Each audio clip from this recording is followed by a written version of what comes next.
ध्यान दीजिएगा दोस्तों, देखिएगा फेज चेंज ऑफ वाटर से रिलेटेड आज आपका आखिरी क्लास रहने वाला है। जो भी फेज चेंज ऑफ वाटर से रिलेटेड जो भी क्वेश्चन बन सकता है, खास करके अगर हम बात करें तो विशिष्ट उष्मा या फिर गुप्त उष्मा से रिलेटेड, वो सारा का सारा जो है सॉल्व हो जाएगा। ये आज का चौथा क्लास है। इससे पहले जो वीडियो नहीं देख रखे हैं तो देखिएगा, तीनों का तीनों वीडियो जाके प्रीवियस में देखिएगा। इसके बाद हम अगला टॉपिक पे चलेंगे। पानी को पानी में मिलाएंगे तो टेम्परेचर क्या होगा, उसके अलावा बर्फ को पानी में मिलाएंगे टेम्परेचर क्या होगा, बर्फ को वाष्प में मिलाएंगे टेम्परेचर क्या होगा, उससे भी रिलेटेड बात करेंगे। उसके अलावा संतुलित टेम्परेचर के भी बारे में भी उसके बारे में उससे भी रिलेटेड जो है न्यूमेरिकल आपको देखने को मिलता है। मैंने आपको पहले भी बोला था, हीट एक ऐसा चैप्टर है जहां से आपको लगभग में 10 से 12 न्यूमेरिकल देखने को मिलता है। इसको आप कतई भी हल्के में मत लीजिएगा। देखिए आज का सवाल है, 100 डिग्री सेल्सियस पर 500 ग्राम पानी को 100 डिग्री सेल्सियस जलवाष्प में बदलने पर कितना उष्मा देना होगा।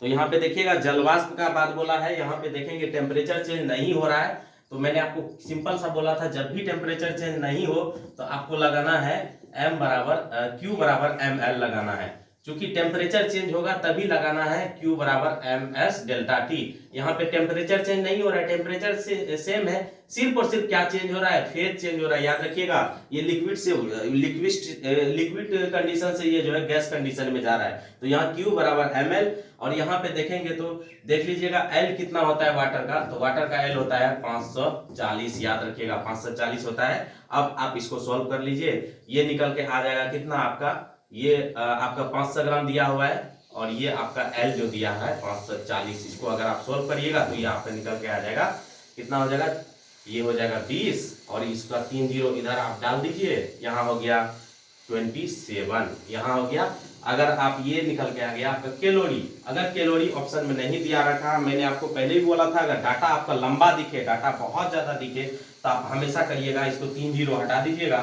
यहाँ पे लिख दीजिएगा 227 किलो कैलोरी। याद रखिएगा ये जो है इसका राइट आंसर हो जाएगा। या फिर अगर कैलोरी में ऑप्शन में दे रखा है तो कैलोरी का कैलोरी भी इसका राइट आंसर हो जाएगा। चलिए अब इससे रिलेटेड अगला क्वेश्चन को करते हैं।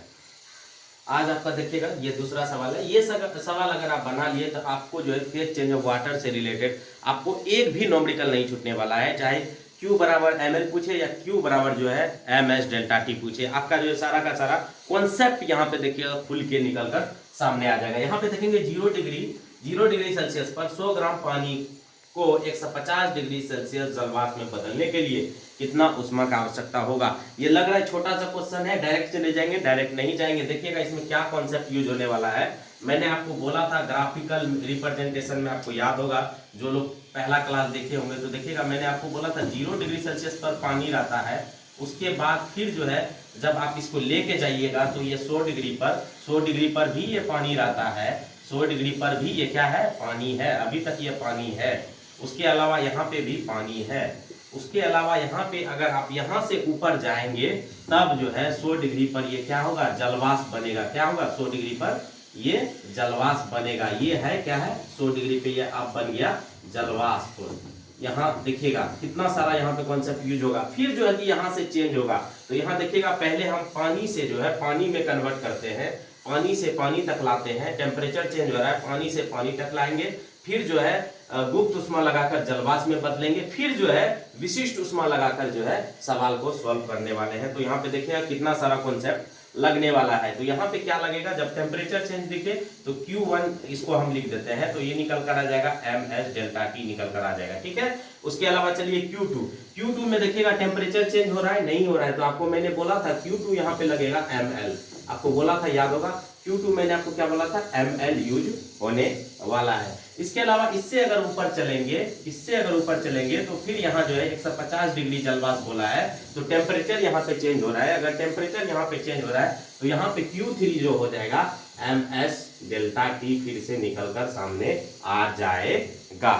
देखिएगा ये आप मेरे हिसाब से ये आप ग्राफ समझ गए होंगे। देखिएगा 0 डिग्री से 100 डिग्री पानी में गया, ms डेल्टा टी लगा, फिर जो है 100 डिग्री से 100 डिग्री जलवाष्प में गया, क्या लगा, Q2 ml लगा। ठीक है, लगा, क्योंकि यहाँ पे क्या हो रहा है, टेम्परेचर चेंज नहीं हो रहा है, इसीलिए ml लगा है। उसके अलावा जो है 100 डिग्री से जैसे ही ऊपर जाएंगे फिर से टेम्परेचर चेंज हुआ तो क्या होगा, ms डेल्टा टी आपको निकल कर आ गया होगा। ये चीज आपको समझ में आ गया होगा। Q1 सबसे पहले हम निकालते हैं, क्या निकालेंगे, Q1 निकालते हैं। तो देखिएगा Q1 निकाल लेते हैं। तो Q1 मेरा जो निकल के आ जाएगा, यहाँ पे Q1 जो निकल कर आ जाएगा, M का वैल्यू जो है 100 दे रखा है, और यहाँ पे पानी का 1 होता है, और टेम्परेचर चेंज कितना का हो रहा है, 100 का हो रहा है, 100 का हो रहा है। तो ये निकल कर आ जाएगा कितना, 100 इतना कैलोरी निकल कर आ रहा है। ठीक है, अब चलिए Q2 में बात करें तो M तो सेम ही रहेगा, मास नहीं बदलने वाला, तो मास 100 का 100 रहने वाला है।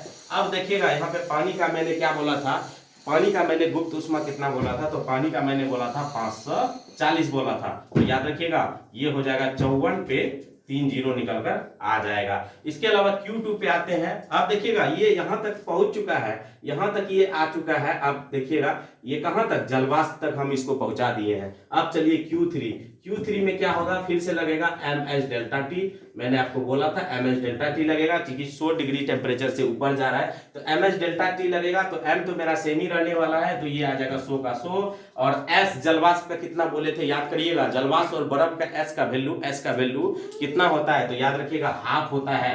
क्या होता है, हाफ होता है। अब उसके बाद बोल रहा है टेम्परेचर चेंज हो रहा है, तो देखिएगा जलवाष्प कहां से बोल रहा है, जलवाष्प कहां से कहां जा रहा है, तो जलवाष्प जो है 100 डिग्री से लेके 150 डिग्री तक जा रहा है। ध्यान दीजिएगा, तो यहाँ पे कितना का टेम्परेचर चेंज हो रहा है, तो 50 का टेम्परेचर चेंज होके आ रहा है। अगर आप इसको काटेंगे तो ये निकल कर आ जाएगा 2500 निकल कर आ जाएगा। याद रखिएगा 25 से निकल कर आ गया। इसके अलावा देखेंगे तो ये आपका 10,000 आ गया, ये आपका हो गया 54,000 आ गया, ये आपका आ गया 2,500 आ गया। जब आप इसको टोटल अगर आपसे उष्मा पूछा है, तो टोटल उष्मा जो है यहाँ पे लिख देते हैं, टोटल जो है हीट जो आपका निकल कर आ जाएगा Q1 प्लस Q2 प्लस जो है Q3। तो Q1 का वैल्यू 10,000, उसके बाद Q2 का वैल्यू जो है आपका 54,000 आ गया। उसके अलावा बात करें तो Q3 का वैल्यू कितना आ रहा है, तो 2,500 निकल कर आ रहा है। तो इसको आप जोड़िएगा तो ये निकल कर आ जाएगा 54,000, 10,000 कितना हुआ, 64,000, फिर 2,500 कितना हुआ, 66,000। ये इसका क्या हो गया, राइट आंसर हो गया कैलोरी में। याद रखिएगा, अगर आपसे हो सके तो आपसे पूछा जा सकता है कि किलो कैलोरी में कितना होगा, तो किलो कैलोरी में आप जो है 1000 से हटा दीजिएगा, 1000 से डिवाइड कर दीजिएगा, तो ये निकल कर आ जाएगा 6.5। ये निकल कर आ जाएगा आपका राइट आंसर। ये देखिएगा ये कॉन्सेप्ट था, ये आपका कॉन्सेप्ट को खोला होगा। आप काफी सारे लोग ये कर रहे होंगे कि 0 से डायरेक्ट 150 करेंगे, नहीं ऐसा नहीं होगा। मैंने आपको बोला था फेज चेंज होगा तो आपको जो है ये प्रोसेस आपको अपनाना होगा। एक बार मैं ये रफ हो गया तो मैं एक बार फिर से आपको जो है शॉर्ट में फटाफट करके दिखा देता हूँ। यहाँ पे देख लीजिएगा, आप खुद कर लीजिएगा, मैं कर देता हूं, यहाँ पे लिख देता हूं। आपसे पूछा Q1 का वैल्यू जो है MS डेल्टा टी, याद रखिएगा मास नहीं बदलेगा। Q2 जो का वैल्यू होगा ML, उसके वाला Q3 का वैल्यू हो जाएगा MS, फिर से डेल्टा टी फिर से हो जाएगा। ये तीनों को सॉल्व करिएगा तो जो है आंसर निकल कर आ रहा है 66,000 कैलोरी। ये आपका आंसर निकल कर आ रहा है। अगर आप किलो कैलोरी में आंसर दिया होगा तो आप रखिएगा 66.5 किलो कैलोरी, याद रखिएगा ये आपका राइट आंसर हो जाएगा। हो सके तो आपका अगर जूल में आंसर दिया हुआ हो, अगर आपका आंसर हो सकता है जूल में दिया हुआ हो, तो क्या करिएगा 66,000 को 4.2 से गुना कर दीजिएगा, 4.2 से गुना कर दीजिएगा, तो ये आपका आंसर निकल कर आ जाएगा किसमें, जूल में। देखिएगा ये आपको कॉन्सेप्ट खोला होगा, ये कुछ लोगों को लग रहा होगा काफी इजी होता है, लेकिन देखिएगा इजी नहीं होता है, यहाँ पे आपको समझ में आया होगा। और सेम प्रोसेस अगर इससे नीचे भी जाएगा, अगर बर्फ से अगर आपसे पूछे तो फिर जो है इसमें क्यू एक और एक्स्ट्रा बढ़ जाएगा।